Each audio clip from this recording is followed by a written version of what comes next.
thanks for doing this anyway, Frank. I know we've already finished the day's work. So a lot of people know you because you've been teaching the Keith Johnston way of improvisation for a long time.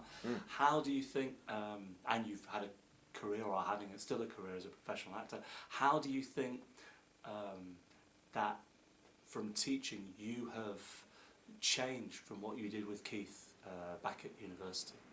Well, I just got older. I mean, I start to understand things in a different way, and I've been having some pretty interesting times for me. Anyway, I keep trying to be spontaneous in the teaching, and that's led me to have these strange dreams about.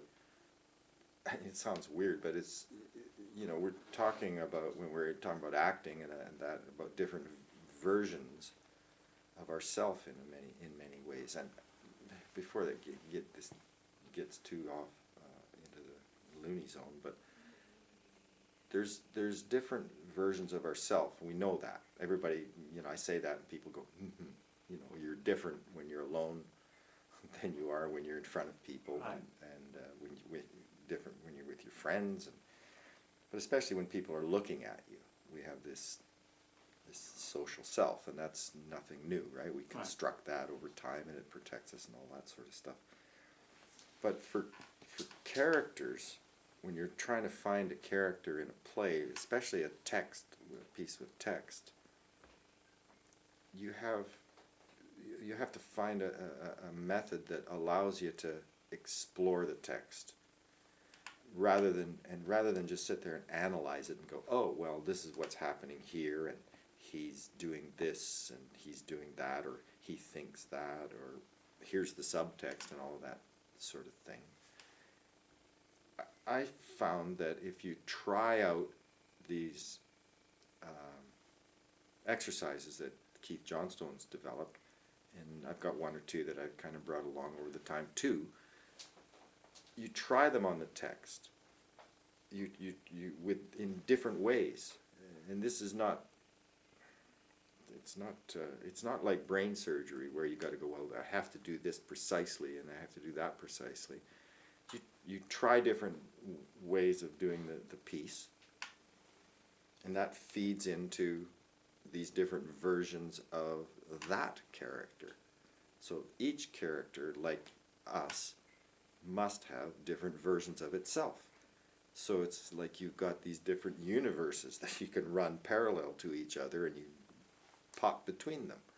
You know, you're like this in one universe, and you go over to this universe and you're another thing, and you go over to this universe, you're another thing. And I'm getting this because some of the students I've been working with in places like Vienna and London and in Denmark are working with, are in physics or something. Like this one student who was doing, the hell was it? It was quantum physics and theater. She was running parallel courses. And that just made me think, somehow I put those two elements together and it made sense. So they, instead of being separated, they became overlapping in a way. And I think that's what characters are. They have all these different parts of themselves that often as actors we have a tendency to pick one and do that. You know, Macbeth is like that. Lady Macbeth is like this.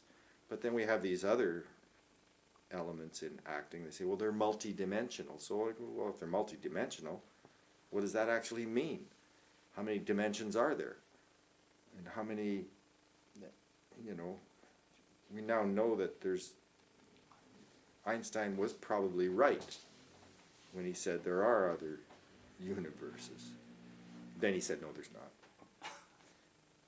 But there probably are, because, you know, they can see the same spot in the same particle in two different places. It's not an illusion. The illusion is that there is only one universe, I think. And the other day they just found some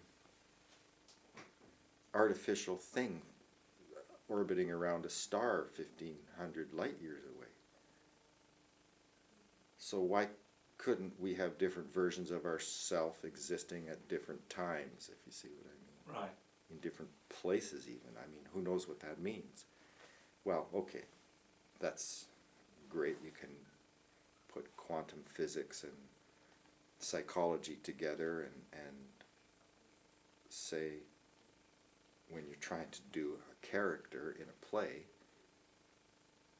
we have to be able to find that. What are these overlapping elements of the same character? This isn't going to read very well when you put it on YouTube or where the hell this is. Hey, But this is as good as a soccer match for me.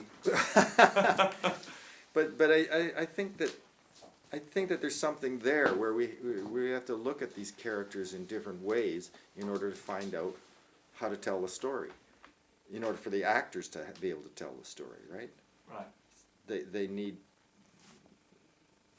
and I think this way of working with these exercises of John Stone's is really useful for that.